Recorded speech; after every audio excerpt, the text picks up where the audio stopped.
नमस्कार, मैं हूं खुशी राय और आप देख रहे हैं आर्चर न्यूज। तो आइए नजर डालते हैं आज की बुलेटिन की ओर। इंडिया एक्सपो मार्ट में पहुंचे PM Modi.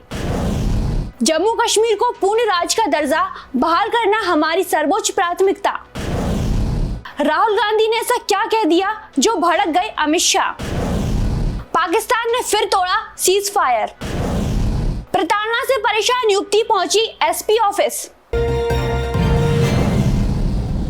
India expo mart में पहुंचे पीएम मोदी, किया सेमिकॉन इंडिया 2024 का उद्घाटन। प्रधानमंत्री नरेंद्र मोदी ने आज उत्तर प्रदेश के ग्रेटर नोएडा स्थित इंडिया एक्सपो मार्ट में सेमिकॉन इंडिया का उद्घाटन किया। इस मौके पर पीएम मोदी ने ग्लोबल सेमीकंडक्टर प्लेयर्स को संबोधित करते हुए कहा कि भारत दुनिया का 8वां ऐसा देश है जहां वैश्विक सेमीकंडक्टर पहल शुरू की जा रही है। यह भारत में होने का सही समय है।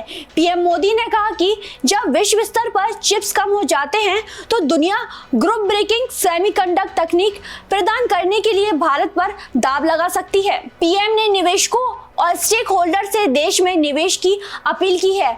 वहीं उन्होंने इस मौके पर बिजनेस और भारत के भविष्य दोनों को आकार देने में टेक्नोलॉजी की भूमिका पर भी बात की। उन्होंने कहा कि सेमीकंडक्टर जल्द ही सबसे बुनियादी जरूरतों के लिए भी आवश्यक होंगे। अब हम मोबाइल हैंडसेट के लिए दुनिया के नंबर 2 उत्पाद और निर्यात है। उन्होंने कहा सेमीकंडक्टर जल्द ही सबसे बुनियादी जरूरतों के लिए भी आवश्यक होंगे। अब हम मोबाइल हैंडसेट के दुनिया के नंबर 2 उत्पाद और निर्यातक हैं।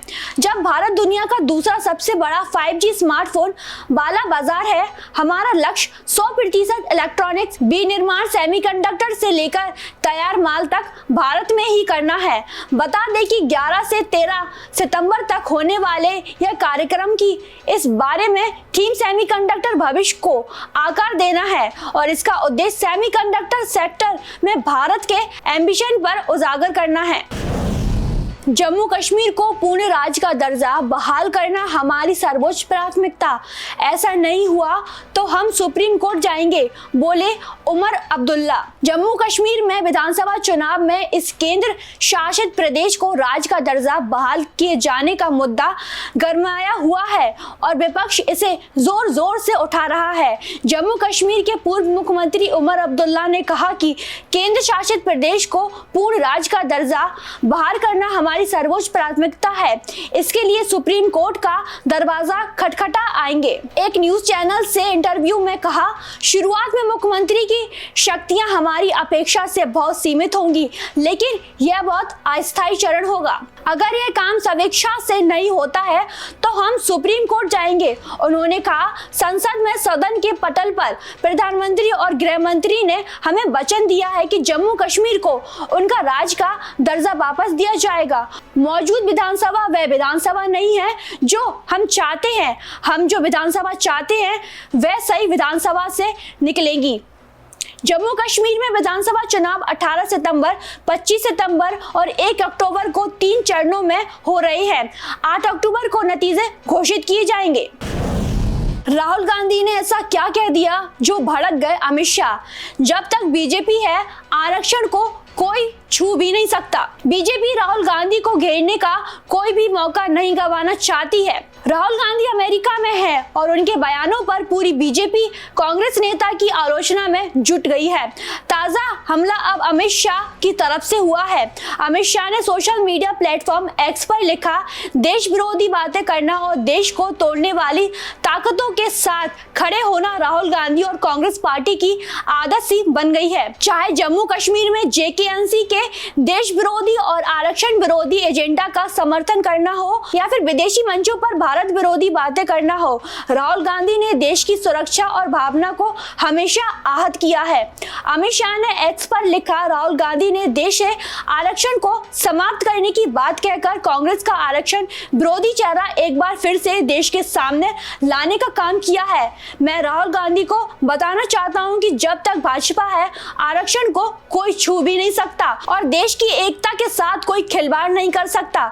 दरअसल लोकसभा में विपक्ष के नेता राहुल गांधी ने जॉर्जटाउन यूनिवर्सिटी में छात्रों से बातचीत के दौरान आरक्षण से जुड़े एक सवाल पर कहा कि कांग्रेस आरक्षण खत्म करने के बारे में तब सोचेगी जब सही समय होगा, जो कि अभी नहीं है। उनसे पूछा गया है कि भारत में आरक्षण कब खत्म होगा।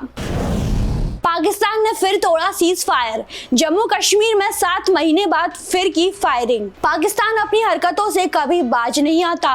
नापाक हरकतें किए बिना शायद उसे चैन नहीं पड़ता, इसलिए उसने फिर से जम्मू कश्मीर के अखनूर में 10 और 11 सितंबर की दरमियान रात 2:30 बजे पाकिस्तान जवानों ने बॉर्डर पर सीज फायर का उल्लंघन किया। जवाब में बीएसएफ के जवानों ने भी फायरिंग की। इस गोलीबारी में बीएसएफ का एक जवान घायल हो गया है। बीएसएफ के प्रवक्ता ने बताया कि जवाबी एक्शन में पाकिस्तान को हुए नुकसान की अभी जानकारी नहीं है। घटना के बाद बीएसएफ के जवान बॉर्डर पर कड़ी निगरानी रख रहे हैं। बता दें कि पाकिस्तान द्वारा सीज फायर का ताजा उल्लंघन जम्मू कश्मीर में 18 सितंबर को होने वाली पहले फेज की वोटिंग के 7 दिन पहले हुआ है। इसके चलते बीएसएफ के जवानों को हाई अलर्ट पर रखा गया है। वहीं 25 फरवरी 2021 को भारत पाक के बीच सीज फायर समझौता रिन्यू हुआ था। इसके बाद पाकिस्तान 4 बार इसका उल्लंघन कर चुका है। आखिरी बार उसने 14 फरवरी 2024 को जम्मू कश्मीर के मकवाल में फायरिंग हुई थी। हालांकि इसमें कोई घायल नहीं हुआ था। प्रताड़ना से परेशान युवती पहुंची एसपी ऑफिस, जन सुनवाई में लगाई न्याय की गुहार। ग्वालियर के शताब्दीपुरम इलाके में रहने वाला एक परिवार अपने पड़ोसी की प्रताड़ना से परेशान है। शताब्दीपुरम इलाके में रहने वाली रागनी चौहान ने मंगलवार को एसपी ऑफिस पहुंचकर अपने पड़ोसी की प्रताड़ना की शिकायत की। रागनी ने बताया कि उनके पड़ोस में आईटीबीपी के सिपाही अखिल तोमर का परिवार रहता है। अखिल और उसका पूरा परिवार आए दिन विवाद करता है। इसकी शिकायत महाराजपुर थाने में की गई थी। रागनी ने बताया कि 30 अगस्त को जब वह अपने बच्चों को कोचिंग छोड़ने जा रही थी, तभी रास्ते में अखिल और उसकी पत्नी मिले। इन सभी ने मिलकर रागनी के साथ मारपीट की और उसे शिकायत वापस लेने के लिए धमकियां दी। अखिल तोमर का परिवार आए दिन उसके घर पर पथराव करता है, तो वहीं घर के दरवाजे पर महिला आकर थूकती है। यह सारी घटनाएं सीसीटीवी में कैद हुई है। रागनी के मुताबिक जब वह सीसीटीवी फुटेज लेकर शिकायत करने महाराजपुरा थाने गई थी, वहां पुलिस वालों ने उसे भगा दिया। मंगलवार को जनसुनवाई में रागनी ने सीसीटीवी फुटेज और धमकी भरे ऑडियो के साथ शिकायत की। रागनी की शिकायत के बाद पुलिस ने उसे उचित कार्रवाई करने का भरोसा दिलाया है।